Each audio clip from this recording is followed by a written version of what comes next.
성경을 많이 읽어도 성령 없이 읽는 사람, 성경에 대한 지식이 아무리 많아도 성령 없이 말씀을 이해하는 사람은 반드시 다른 길로 갈 수밖에 없습니다. 그래서 성령 안에서 말씀이 내 안에 체득되어질 때 그 말씀이 비로소 우리에게 생명의 양식이 되는 것이죠. 자, 오늘은 소율이 문답 2부가 들어가는데 1부 총정리 우리 지난 시간에 했는데 여러분 다시 한번 생각해 보세요. 소율이 문답. 자, 소율이 문답 공부의 기본적인 전제가 1문, 2문에 나와 있는데 인간의 목적은 무엇이냐? 우리의 인간의 목적은 하나님께 있는데 그 하나님에 대해서 우리가 성경을 통해서만 바르게 알 수 있다는 것이죠. 하나님에 대해서 우리가 어떻게 알 수 있느냐? 성경을 통해서 알 수 있다는 거예요. 소율이 문답 전체 구조의 분기점에 대해서 세 번째 질문에서 나와 있는데, 자, 1부는 네 번째 질문부터 38번째까지 질문을 통해서 사람이 하나님에 관해서 믿을 것이 무엇인가, 우리는 무엇을 믿어야 하는가에 대해서 38번째 질문까지 우리가 했습니다. 그래서 지난번에 1부가 다 끝이 났어요. 이제 오늘부터 시작되는 2부에서는 어떤 질문들이 이어지느냐, 전체적인 주제가 이겁니다. 하나님께서 사람에게 어떤 의무를 요구하시는가, 그 의무에 관한 질문들이 39번째 질문부터 107번째 질문까지 있습니다. 그리고 소율이 문답은 전체가 몇 개의 질문으로 이루어진 거죠? 소율이 문답은 전체 107가지의 질문으로 107문으로 이루어져 있습니다. 그래서 오늘 39번째 또 40번째 질문, 두 가지의 질문을 가지고 우리가 함께 배우는 시간을 갖겠습니다. 우선 2부 첫 번째가 도덕법에 관한 질문들인데, 도덕법에 관한 질문들이 44문까지 이어집니다. 근데 오늘은 40번째까지 할 거예요. 자, 10계명에 대해서는 다 들어보셨죠? 들어는 봤죠? 어떤 것인지 분명히 모르지만 10계명이란 말은 내가 들어봤어요 하는 사람은 들어보세요. 10계명이란 말은 들어봤어. 아, 우리 우석이도 들어봤대요. 우영이는 못 들어봤나? 10계명? 아, 못 들어봤다고? 아, 들어는 봤어요? 네. 저렇게 손 들어야 할 때 안 드는 때가 사춘기입니다. 자, 10계명이란 말은 다 들어봤는데, 아니 10계명은 구약시대 사람들이 지켰던 법 아닙니까? 지금 우리와 무슨 상관이 있을까요? 라고 질문하는 사람들이 있죠. 또 이제 성경에 대해서 조금 아는 사람은 이렇게 질문합니다. 예수님이 율법을 다 완성하셨다면서요? 이미 다 완성하셨는데 우리가 굳이 율법을 지킬 필요가 있습니까? 라는 질문도 할 수 있죠. 그러니까 율법이 무엇이고 계명이 무엇이고 우리에게는 어떤 의무와 책임이 있는가에 대해서 성경은 뭐라고 말씀하고 있는가에 대해서 우리가 배워보도록 하겠습니다. 39번째 질문은 이겁니다. 함께 읽겠습니다. 시작. 하나님께서 사람에게 무슨 의무를 요구하시나요? 하나님은 우리에게 무슨 의무를 요구하십니까? 우리 39번째 질문의 답은 이겁니다. 여러분, 소율이 문답은 참 좋아요. 왜냐하면 우리에게 답을 쓰라고 하지 않아요. 질문과 답이 다 나와 있어요. 질문은 우리 모든 사람들이 공통적으로 질문할 만한 것들 또는 우리가 알아야 할 것들을 질문을 하고 거기에 대해서 정확한 답을 제시함으로써 우리가 그 질문과 답을 통해서 배우기를 원하는 의도로 쓰여졌기 때문에 답이 나와 있습니다. 자, 답을 함께 읽겠습니다. 시작. 하나님께서 사람에게 요구하시는 의무는 그가 나타내신 뜻대로 순종하는 것입니다. 자, 오늘 이 소율이 문답 공부할 걸 준비하면서 오늘 오전 설교 말씀하고도 정말 기가 막히게 연결이 딱 되는 거예요. 나를 사랑하는 자가 내 계명을 지킨다는 그 말씀이 사실은 이겁니다. 하나님께서 사람에게 요구하시는 의무는 그가 나타나신 뜻대로 순종하는 것인데, 억지로 불안해서 무서워서가 아니라 사랑하는 마음으로 그 뜻대로 순종하는 것을 원하신다는 거예요. 그러면 뜻대로 순종한다라는 것에 대해서 성경은 뭐라고 말씀하고 있나 보겠습니다. 우리가 아까 읽었던 말씀 미가서 6장 8절 말씀 다시 한번 읽겠습니다. 시작. 사람아 주께서 선한 것이 무엇임을 내게 보이셨나니 여호와께서 내게 구하시는 것은 오직 정의를 행하며 인자를 사랑하며 겸손하게 내 하나님과 함께 행하는 것이 아니냐. 아멘. 이 말씀 보세요. 주께서 선한 것이 무엇임을 너에게 보여주셨다는 것이죠. 선한 것, 우리가 마땅히 행해야 할 것들을 우리에게 보여주셨어요. 그것이 무엇이냐면 정의를 행하고 인자를 사랑하고, 인자가 예수님이죠. 우리 주님을 사랑하고 겸손하게 내 하나님과 함께 행하는 것, 그것이 우리가 마땅히 해야 될 일임을 보여주셨다는 거예요. 그 다음에 사무엘상 15장 22절 말씀 함께 읽습니다. 시작. 사무엘이 이르되 여호와께서 번제와 다른 제사를 그의 목소리를 청종하는 것을 좋아하신 같이 좋아하시겠나이까. 순종이 제사보다 낫고 듣는 것이 수양의 기름보다 나으니. 아멘. 이건 이제 사무엘이 우리 사울 왕에게 했던 말이죠.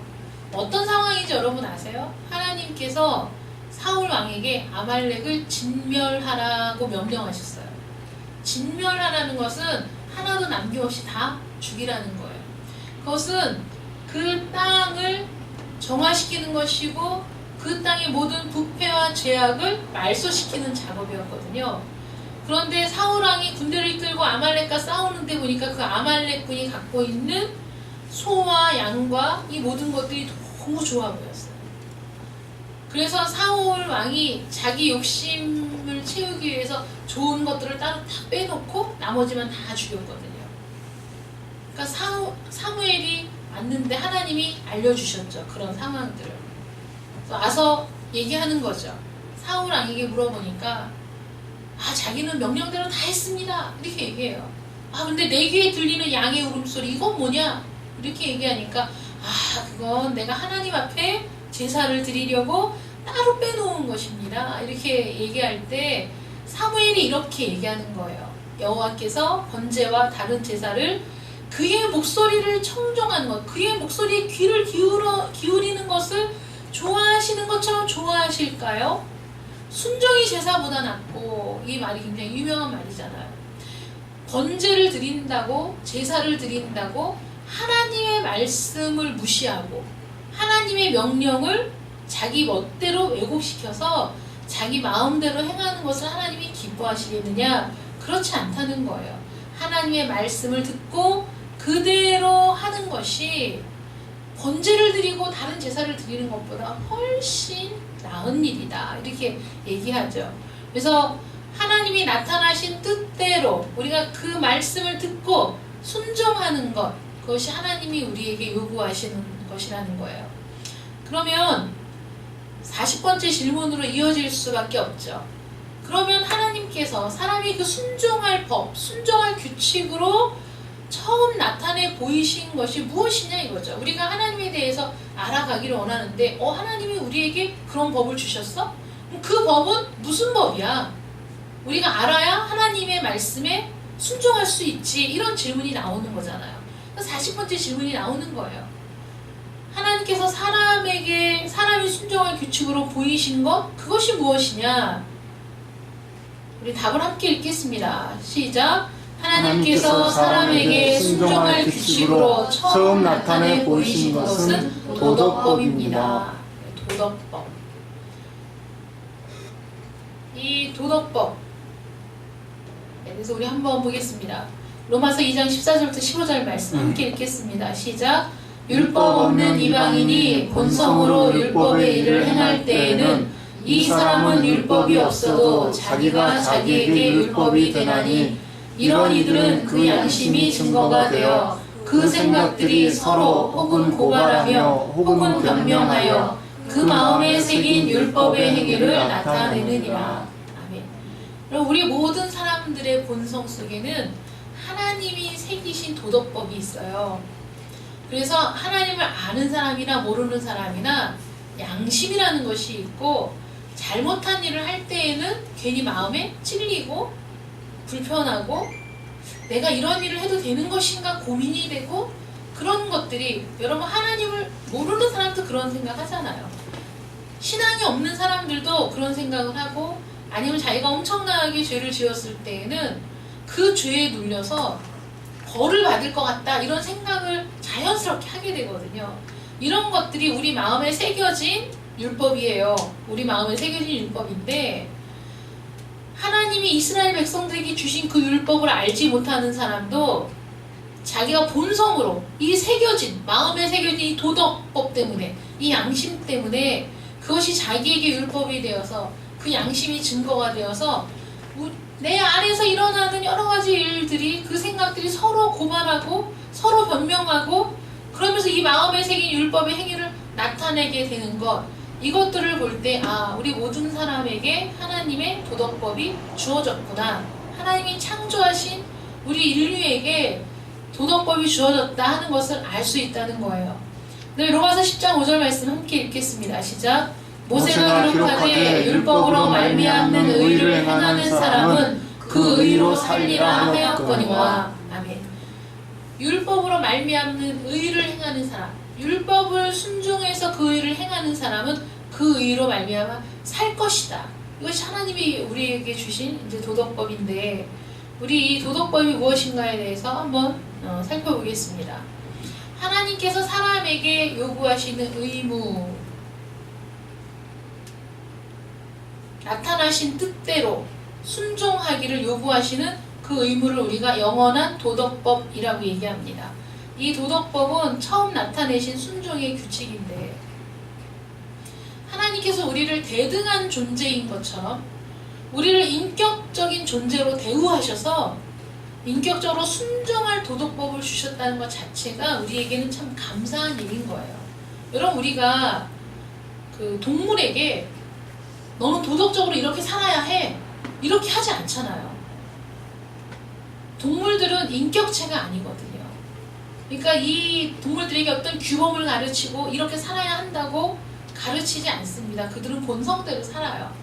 그리고 우리는 동물들이 본성대로 사는 것을 자연스럽게 받아들입니다. 왜냐하면 얘네는 그렇게 하나님이 그러한 본성을 주시고 이렇게 창조하셨거든요. 얘네는 그렇게 사는 거예요.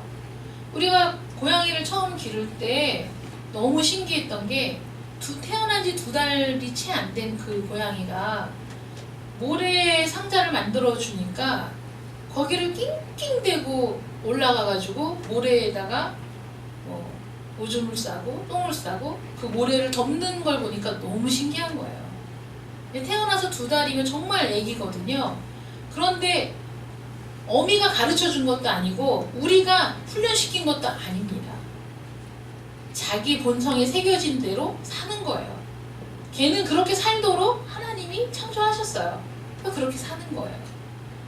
자기의 본성대로 살아가는 동물이 아니라 하나님이 우리에게 인격을 주시고 하나님의 형상을 닮은 존재로 창조하신 이후에 하나님과 대등한 존재인 것처럼 인격적으로 대우해 주시고 또 인격적으로 순종할 도덕법을 주셨다는 것 자체가 우리는 너무나 감사한 일이고 우리가 그냥 멋대로 사는 존재가 아니라 내 멋대로 생긴 대로 그냥 막 사는 존재가 아니라 하나님의 뜻에 순종하며 살아야 하는 존재로 만드셨다는 것이 너무 감사한 것이죠. 그러니까 하나님이 우리에게 하나님의 뜻이 무엇인지 알려주시려고 도덕법을 주셨다는 거예요. 그래야지 우리가 하나님 뜻대로 살 수 있기 때문에 하나님이 주신 도덕법대로 생각하고 그 도덕법대로 행동하고 사는 것 그것이 또 하나님을 기쁘시게 하는 거예요.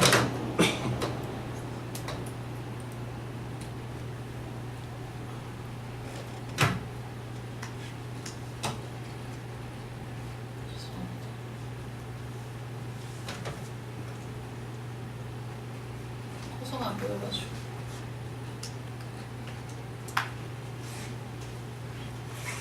도덕법을 순종의 규칙이라고 우리가 부르게 되는데 이 순종이 우리가 오전에 말씀을 들은 것처럼 사랑하기 때문에 하게 되는 순종 그것을 하나님이 원하신다는 거예요. 진정한 사랑의 특징이 뭐냐면 마음으로 기꺼이 따르는 겁니다. 사랑하기 때문에 따르는 거죠. 사랑하기 때문에 그 말을 듣는 겁니다. 그런 순종을 요구하시는 거예요. 그래서 하나님은 나타내신 모든 뜻을 통해서 하나님을 사랑하라고 요구하신다는 거죠. 내 말대로 해, 내 뜻대로 해 라고 강압적으로 하는 것이 아니라 그 모든 것들은 사실은 나를 사랑해라 이런 거예요. 나를 사랑해라. 하나님은 당연히 우리를 사랑하시죠. 유일하신 하나님을 알아가고 인정해 나가는 것이 사랑의 시작입니다. 그럼 우리가 어떤 사람을 사랑하게 되면 더 알고 싶고 그 사람에 대해서 더 많이 알고 싶고 더 가까이 하고 싶고 함께 있고 싶고 이런 마음이 들잖아요. 그러니까 하나님에 대해서도 참되시고 유일하신 하나님, 우리 하나님을 알아가고 인정해 나가는 것, 그것이 우리 사랑의 시작이라는 겁니다. 그래서 이 영원한 도덕법을 성경에서는 율법이라는 이름으로 우리가 발견해낼 수 있어요. 계명이라는 것, 규범이라는 것, 규율이라는 것, 이런 것으로 성경은 기록하고 있습니다. 이 모든 율법의 엑기스가 뭐냐? 십계명입니다. 모든 율법을 압축해서 우리가 보자면 십계명인 거예요. 그래서 하나님께서 애굽을 나온 이스라엘 백성들에게 주신 십계명, 두 돌판에 새겨주신 십계명 여러분들이 다 아시죠? 그 십계명에서 두 번째 계명을 천주교에서 빼버렸다는 건 아시나요? 왜 빼버려? 우상을 새기지 말라는 계명이 없습니다. 그리고 그 맨 마지막에 내 이웃의 아내나 집이나 전토나 이런 걸 탐하지 말라는 계명을 둘로 나누었죠. 그래서 9번째 계명이 내 이웃의 아내를 탐내지 마라. 제10계명이 내 이웃의 재산이든 전토든 뭐든 이런 걸 탐내지 마라. 이렇게 나뉘어져 있습니다. 이 10계명을 우리에게 주셨어요. 예수님께서는 이 모든 율법을 딱 두 가지로 압축하셨죠. 첫 번째는 내 마음과 뜻과 정성을 다해 주 너의 하나님을 사랑하라. 두 번째는 내 이웃을 내 몸같이 사랑하라. 온 율법이 이 두 개 다 담겨있다. 이렇게 말씀하셨습니다. 하나님께서 사람에게 요구하신 의무, 이 도덕법의 대상은 누구일까요? 이 도덕법의 대상은 모든 사람입니다.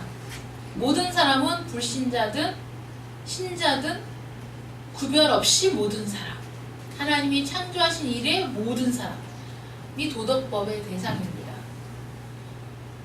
그러면 왜 모든 사람에게 도덕법을 주셨을까요? 믿는 자에게만 요구하시면 되지 믿지 않는 자들, 지옥 갈 사람들이 도덕법 지키겠어?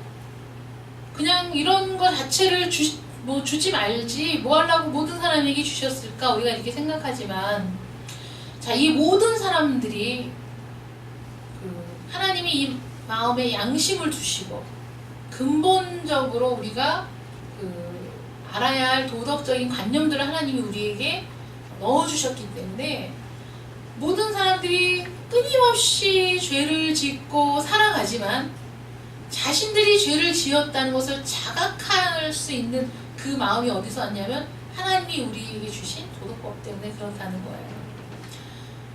하나님의 거룩함에 얼마나 어울리지 않는지를 은연 중에 깨닫게 돼요.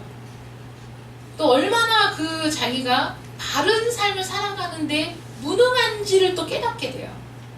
우리가 하나님을 떠나서 우리가 그냥 우리의 삶을 살펴보더라도 나는 잘 살고 싶고 잘 해내고 싶고 바르게 살고 싶다는 욕망이 한쪽에 있지만 그 반대편에서는 그런 욕망이 있음에도 불구하고 바르게 살지 못하고 또 내가 원하는 대로 이루어내지 못하고 내가 바라는 어떤 이상형에 다다르지 못하는 내 현실적인 모습들 때문에 절망하는 또 내 자신이 있잖아요. 하나님이 아니어도 우리 안에는 그런 것들을 구별하고 생각할 수 있는 능력을 하나님이 우리에게 주셨다는 거예요. 그래서 우리의 모든 죄악을 확신하게 되고 그래서 내가 다른 사람하고 비교해서 우월하다라는 생각도 잘못된 생각이고 다른 사람하고 비교해서 현저하게 형편없는 사람이라는 생각도 사실은 잘못된 것인데 우리는 이 끊임없는 죄악 가운데 우월감과 또는 저 비참함 사이를 오가면서 생활하는 사람들이 많이 있죠. 그 가운데서 내가 참 무능한 사람이구나. 나도 다른 사람을 향해서 손가락질을 할 수 없는 사람이구나 라는 생각을 하게 된다는 거예요. 스스로의 힘으로는 대안이 없다는 것을 알기 때문에 그 인류의 시초부터 지금까지 사람들은 끊임없이 신을 만들어 왔죠. 왜냐하면 내 힘으로 안 된다는 그 절망감 앞에서 우리보다 훨씬 월등한 신이라는 존재가 있을 것이다 라는 생각을 하게 됐다는 거예요. 이것은 하나님을 잃어버린 사람들이 희미한 그림자를 쫓아 하나님을 대신하는 어떤 것들을 세워왔다는 것이죠. 그래서 우리가 나이아가라 갔을 때도 폭풍의 신? 그 원주민들이 섬겼던 신이 폭풍의 신. 참 가는 곳마다 그렇게 신화도 많고 설화도 많고 여러 가지 일들이 참 많이 있어요. 그리고 인신제사를 드리지 않은 곳이 없는 것 같아요. 우리가 보통 이렇게 여행을 다니다 보면 우리나라도 마찬가지고 그 나이아가라 폭포 있는 데서도 그 처녀를 제물로 바치는 그런 풍습이 있었답니다. 왜냐하면 폭풍을 달래기 위해. 근데 옛날부터 사람들이 그 우상을 만들 때 그들이 우상을 섬기는 주된 이유는 그 우상 신의 분노를 잠재우고 내가 원하는 것을 얻고자 하는 이기적인 그 마음에서 시작이 됐잖아요. 우리 인간의 가장 밑바닥에 있는 정말 우리를 끊임없이 죄를 짓게 하는 가장 근본적인 그 토양이 뭐냐면 이기심이에요. 이기심, 자기만족. 결국은 그것들 때문에 우리는 끊임없이 갈등하고 끊임없이 분쟁하고 끊임없이 다투고 그러면서 우리는 끊임없이 내가 편한 것들, 나에게 유익한 것들을 추구하며 살다 보니까 끊임없는 분쟁이 일어나는 것이죠. 여러분 이렇게 그 모든 곡물 과잉, 모든 농작물들이 과잉 생산되는 이 상황에서도 굶어 죽는 사람이 전 세계적으로 점점 더 늘어나고 있다는 이런 그 불가해한 참담한 현실이 어디에서 비롯된 것일까요? 전부 다 이기적인 인간의 욕망 때문에 더 많은 것을 움켜잡고 누리고자 하는 욕망 때문에 그런 일들이 이루어진다는 거예요. 그것이 우리의 죄악된 모습이죠. 이 뿌리 깊은 죄성에도 불구하고 그럼에도 불구하고 이 사회가 여전히 어떤 규범 안에서 좀 정리되고 정돈되고 억제되고 이런 사회가 이렇게 유지가 되는 것 이것이 왜 그러느냐 모든 사람 속에 그 심겨져 있는 도덕적 관념, 도덕법 때문에 그렇다는 거예요. 하나님이 우리 하나님의 자녀들을 보호하시기 위한 또 다른 장치입니다. 사람들이 끊임없이 죄를 지어도 모든 사람들이 극악무도한 상태까지 치닫지 않아요. 그쵸? 그런 죄를 짓는 사람들이 있지만 사회 전체가 그렇게 내달리지 않습니다. 어떤 정화 기능이 있고 정제되는 기능이 있는 그것들이 하나님이 우리 모든 인류에게 주신 도덕법 때문에 그렇다는 거예요. 그래서 주의 백성들이 이 세상에서 사는 동안에 하나님을 믿지 않는 사람들로부터의 극도의 미움과 복수심과 적개심으로부터 보호받게 하시는 거예요. 모든 인류에게 도덕법을 주셨습니다. 그 다음에 중생하지 못한 사람에게 도덕법 주어졌는데 중생하지 못한 사람은 중생할 거지만 지금은 중생하지 못한 사람들도 포함하고 있는 거예요. 이들은 그들이 죄의 상태에 있음을 드러내줘요. 도덕법이. 야 너는 잘못 살고 있잖아. 너는 죄를 짓고 있잖아. 이런 것들을 자각하게 만들어요. 그래서 그들이 그 죄의 저주 아래에 있기 때문에 자신의 죄에 대해서는 변명할 수 없도록 하는 역할을 하는 거죠. 그리고 이 장차 중생할 사람, 거듭날 사람, 하나님의 자녀로 선택받은 사람은 이 도덕법, 하나님의 말씀, 율법이 선포될 때 하나님의 진노를 피할 길이 없다는 사실을 깨닫고 그리스도에게로 인도될 수 있는 길을 열어주는 것이죠. 우리 양심을 말씀을 통해서 새롭게 일깨우면서 주님이 없이는 우리 예수님이 없이는 내가 살 길이 없구나 라는 것을 깨닫게 하는 것이 이 또 도덕법이라는 거예요. 모든 사람에게. 공평하시죠? 모든 사람에게 주어졌는데 거부하는 사람, 멸시하는 사람, 듣고 회개하는 사람, 그 법을 붙잡고 따르는 사람, 이렇게 모든 사람들이 나뉘어지게 되는 거예요. 그러면 중생한 자에게도 도덕법이 또 필요합니다. 왜냐하면 이제 이 그 도덕법 혹은 율법, 십계명, 그것들을 우리가 깨달으면 깨달을수록 중생했음에도 불구하고 거듭났음에도 불구하고 하나님의 자녀라는 확신을 갖고 있음에도 불구하고 그 율법 앞에서는 항상 나는 쪼그라들잖아요. 율법을 지키지 못한다. 율법대로 살지 못하는 사람. 예수님이 율법을 완성하셨는데 왜 우리가 율법을 지켜야 되나요? 라고 질문을 하지만 예수님이 율법을 완성하셨으나 율법을 폐하시진 않았습니다. 하나님이 만드신 도덕법 자체는 완전한 것이기 때문에 없어질 수 없는 거예요. 단지 우리가 그 하나님이 만드신 율법, 그 도덕법에 영향을 받고 그것 때문에 심판의 길로 가지 않는다는 거예요. 여전히 나는 거듭났지만 중생했지만 하나님의 자녀가 되었지만 그것을 온전히 지킬 수 있는 능력이 없어요. 여러분 지킬 수 있습니까? 왜 교회 다니는 사람이 죄를 짓습니까? 왜 은혜 받았다고 하는 사람도 죄를 짓습니까? 왜 목사님도 죄를 짓습니까?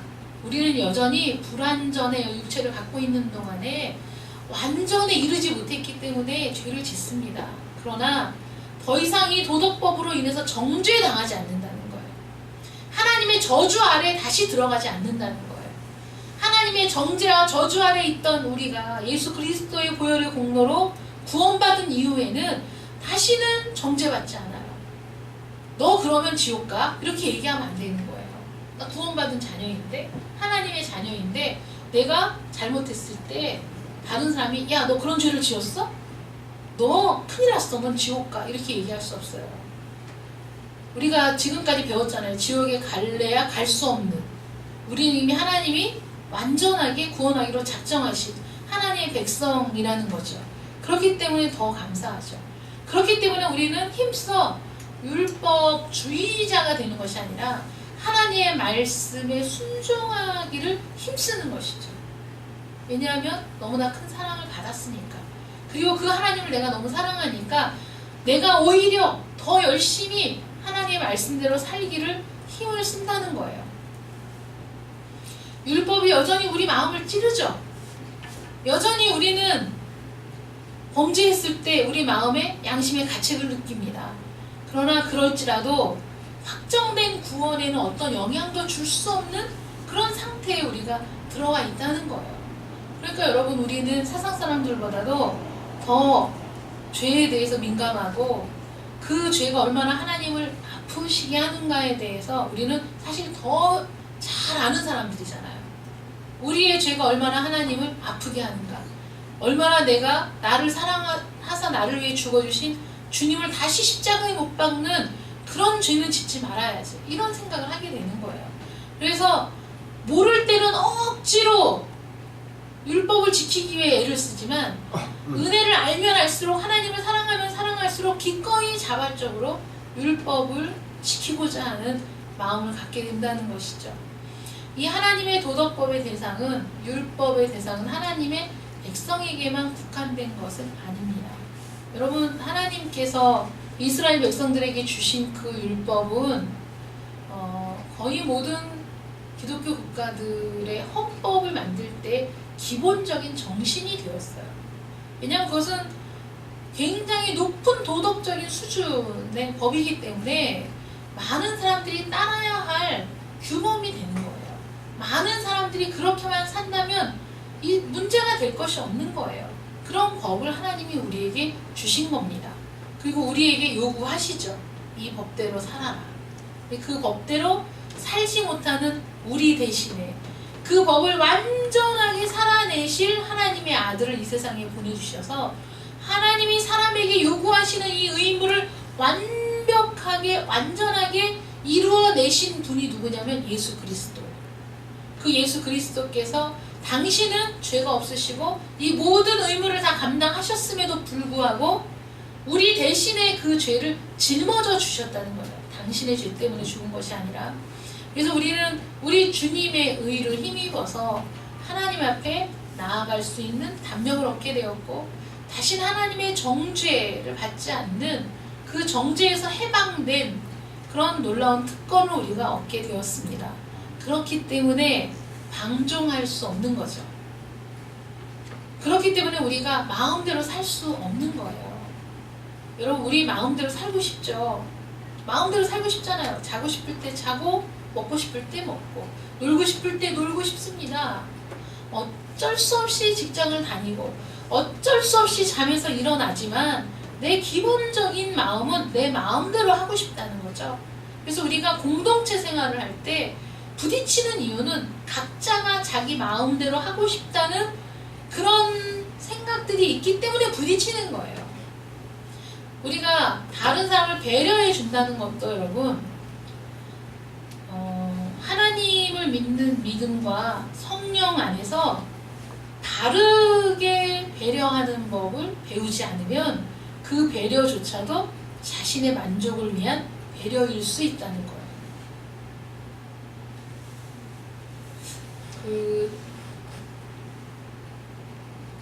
제가 중학교 다닐 때, 중고등학교 다닐 때 우리는 버스를 타고 다녔잖아요. 근데 친구들끼리 이제 시험 끝나고 나면 막 버스 타고 영등포에 나가서 쫄면 한 그릇 먹는 게 우리의 문화였어요. 우리는 그때 용돈이 많은 때가 아니었기 때문에 시험 끝나는 날만을 학수고대 하다가 시험이 마지막 끝나는 그날 일찍 끝나잖아요. 다 이제 가방 들고 친구들끼리 영등포 나가면 학생들이 또 많이 나왔어요. 그래서 거기 엄청 매운 쫄면을 파는 그 집에 가서 쫄면 한 그릇씩 먹고 그 아이스크림 하나 먹고, 뭐 이게 우리의 최고의 행복이었는데, 그 버스를 타고 가면 저는 항상 버스가 오면 막 가서 먼저 탔어요. 버스를. 친구들이 많이 있잖아요. 근데 우리 친구가 항상 마지막에 타는 거예요. 제 친구가. 우리 친구들을 다 챙겨서 태우고 얘는 마지막에 탁 타요. 몇 번을 왔다 갔다 하다 어느 날 그게 신경이 쓰이기 시작했어요. 쟤는 왜 맨날 마지막에 탈까? 그게 되게 멋있어 보이는 거예요. 다른 친구들을 다 이렇게 배려하는 것 같고, 되게 얘는 막 성숙한 것 같고 되게 멋있어 보이는 거예요. 그럼 나도 한번 해봐야 되겠다 생각을 했어요. 한동안은 머릿속으로 생각을 했어도 버스가 오면 먼저 달려가는 이 몸 때문에 먼저 버스에 발을 딱 올려놓고 나서야 나 이렇게 안 하기로 했는데 또 먼저 타네? 이렇게 생각을 했거든요. 몇 년이 지나서 저도 이제 친구들을 챙겨서 태우고 마지막에 타는 게 이제 몸에 습관이 붙었어요. 근데 그게 습관이 되고 나니까 다른 친구들 위한 배려가 아니라 의뢰 내가 하게 되는 습관적인 그 행동이 되더라고요. 처음에는 이제 다른 의도로 시작이 됐지만은 우리가 어떤 일을 시작할 때 그것이 처음 의도와 상관없이 습관이 되면 배려의 차원이 아니고 다른 사람을 위해서 내가 희생하는 차원이 아니라 늘상 하는 일이고 해왔던 일이고 하게 되는 일이 되는 거예요. 다른 사람 눈에는 배려하는 것처럼 보일지 몰라도 그렇지 않다는 거죠. 물론 제가 예수 안에서 달라지고 변화되고 책임자로서 마땅히 해야 될 때 그렇게 하는 것은 달라진 거지만 그전에는 그랬다 이거예요. 그래서 다른 사람들이 볼 때 쟤는 사람들을 배려하는 것 같아 이렇게 생각을 해도 그것이 자기 만족일 수 있는 거예요. 어떤 분이 평생을 모은 재산을 계속해서 기부했던 분이 인터뷰가 나왔어요. 사람들이 정말 모든 사람이 칭송하는 거예요. 야, 어떻게 저럴 수가 있지? 본인은 힘들게 살면서 그 힘들게 버는 돈을 다 기부를 하니까 그 어려운 학생들 등록금 대주고 이런 일을 했어요. 엄청 많이 했어요. 그러니까 사람들이 그 사람들 다 칭찬 그 사람을. 그러니까 이제 기자가 찾아가서 인터뷰를 하는데 아니 어떻게 하면 이렇게 할 수 있습니까? 이런 선행을 하실 수 있습니까? 이렇게 얘기하니까 그분의 대답이 저는 지금도 사실 그 뇌리에 박혀가지고 잊혀지지가 않는데 그렇게 얘기했어요. 제가 한 일이 칭찬받을 것이 없습니다. 왜냐하면 저는 제가 만족하기 때문에 내가 그 일을 한 것이 나의 만족이 되기 때문에 그 일을 한 것이지 내가 이렇게 칭찬받을 만한 어떤 그런 게 없습니다 라고 얘기했어요. 물론 굉장히 겸손하신 대답이신데 저는 그 나의 만족 때문이다 라는 말이 저는 참 인상 깊게 들렸어요. 그러니까 우리가 어떤 일, 구제를 하거나 다른 사람을 돕거나 이런 일들이 따지고 들면 저 밑바닥에는 내가 그 일을 하는 것이 나의 만족이 되기 때문에 또는 내가 그 일을 하는 것이 더 편하기 때문에 내가 그 일을 맡아서 하는 것이 내가 더 안정감이 들기 때문에 나서서 어려운 일을 자초하는 사람들도 있다는 것이죠. 우리는 항상 하나님의 말씀을 기준으로 할 때 하나님이 원하시는 배려는 네가 만족할 수 없어도 네가 불편해도 때로는 네가 죽을 것처럼 힘이 들어도 해야 할 때 다른 사람을 향해 손을 내미는 것, 다른 사람을 배려해 주는 것, 다른 사람을 먼저 세워주는 것을 하라고 말씀하시죠. 우리는 모두 아무리 이 세상에서 자선 많이 하는 사람, 기부 많이 하는 사람 엄청나게 많지만 그러나 그 모든 것이 자신의 만족을 위한 것일 때 하나님 앞에서는 사실 큰 의미가 없는 거예요. 하나님이 원하시는 그 도덕범이라는 것이 그래서 내가 감당할 수 있는 것이 아닌 거예요. 하나님은 우리 마음의 중심, 숨은 동기, 왜 그 일을 하게 되었는지를 다 아시기 때문에 내가 왜 그런 일을 하는지 사실은 내가 칭찬받을 일이 없음에도 대중의 칭찬을 받게 되는 그런 상황을 만나는 사람들 많이 있지 않겠습니까? 그러나 하나님은 대중의 칭찬이 아니라 하나님의 공의의 눈으로 우리를 보신다는 거죠. 그래서 그 도덕법이 모든 사람들에게 동일하게 주어진 것일 때 우리 거듭난 사람, 하나님의 자녀로 선택받은 사람들에게 그것이 한량없는 은혜가 되는 것은 나는 그것을 지킬 수 있는 능력이 없지만 하나님께서 더 이상 그것으로 우리를 정죄하지 않으시고 판단하지 않으시고 긍휼히 여겨주신다는 것이 너무 감사한 일이고 그것이 그 은혜가 너무 감사하기 때문에 오히려 내가 그 전보다 더 힘써 하나님의 말씀을 지키고자 한다는 것 그것이 하나님이 우리에게 원하시는 순종이라는 것이죠. 그래서 이렇게 우리를 불러주신 하나님께 너무나 감사합니다.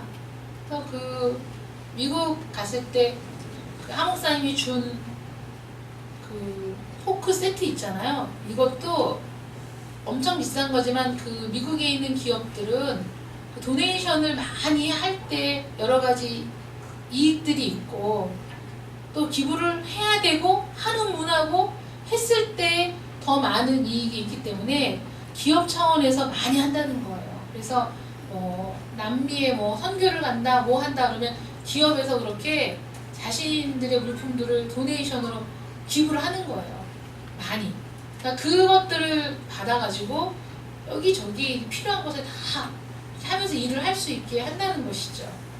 그래서 우리가 메트로폴리탄 박물관 갔을 때도 실제로 입장료는 훨씬 비싸지만 기부하겠습니다 라고 하면 그 사람들은 기부하겠다 라고 하면 그것을 흔쾌히 받아주고 얼마의 돈이 됐든 기부하는 자들에게 그대로 그 박물관을 들어갈 수 있도록 해주는 우리도 다 경험을 했잖아요. 사실은 더 많은 돈을 내야 되지만 각 사람당 $2씩 기부하고 그러고 나서 그 박물관 볼 수 있는 그런 기부의 문화도 우리가 필요한 것이지만 하나님은 그 이상의 것들을 우리에게 원하시는 것이죠. 그런 차원이 아니라 더 큰 차원에서 다른 사람들을 위해서 기꺼이 당신의 생명을 내어주신 그 사랑으로 우리를 격려하고 계시다는 거예요. 그래서 이 도덕법, 하나님이 우리에게 원하시는, 요구하시는 의무가 무엇이냐? 도덕법인데 이 도덕법은 모든 사람에게 주어진 것이고 중생한 사람에게는 이 모든 법이 감사밖에 없고 또 하나님의 말씀을 주의 깊게 따르게 하는 아주 귀한 법이라는 것을 우리 다시 한번 배우게 되었습니다. 우리들의 확정된 구원에 어떤 영향도 줄 수 없지만 우리가 더욱 힘써 하나님이 주신 법을 지키고자 하는 갈망이 저와 여러분들 안에 있기를 축원합니다. 기도하겠습니다. 사랑의 하나님 감사합니다. 하나님께서 우리에게 주신 의무, 우리에게 지키기를 원하시는 이 도덕법에 대해서 우리가 함께 배웠습니다. 하나님께서 우리 모든 사람들에게 주신 이 도덕법 때문에 모든 사람, 중생하지 않은 사람, 중생한 사람 모두에게 이 법은 마음의 양심이 되고 우리 잘못된 행동에 대한 걸림돌이 되고 우리의 삶을 돌아보게 하는 귀한 법이 됩니다. 우리 모든 사람이 여기에서 자유로울 수 없는데 특별히 하나님이 선택하신 자녀들은 이 모든 것들을 통해 우리 자신의 잘못된 것들을 깨닫게 되고 우리의 힘으로 감당할 수 없다는 것을 알게 되고 우리를 위해 죽어주신 예수 그리스도 그분이 우리의 구세주가 되심을 더욱 확실하게 깨닫게 되는 통로가 된다는 것, 그리고 우리가 주님을 통해 하나님의 자녀가 된 이후에는 우리가 다 감당할 수 없어도 기꺼이 감당하고자 하는 열망이 생긴다는 것을 배웠습니다. 하나님, 우리 안에 하나님의 법이 심겨져 있사오니 이 법을 감당할 수 있는 은혜와 능력을 주시고 하나님을 사랑하는 마음으로 힘써 이 법에 순종할 수 있는 저희들이 되게 하여 주시옵소서. 예수님의 이름으로 기도드립니다. 아멘.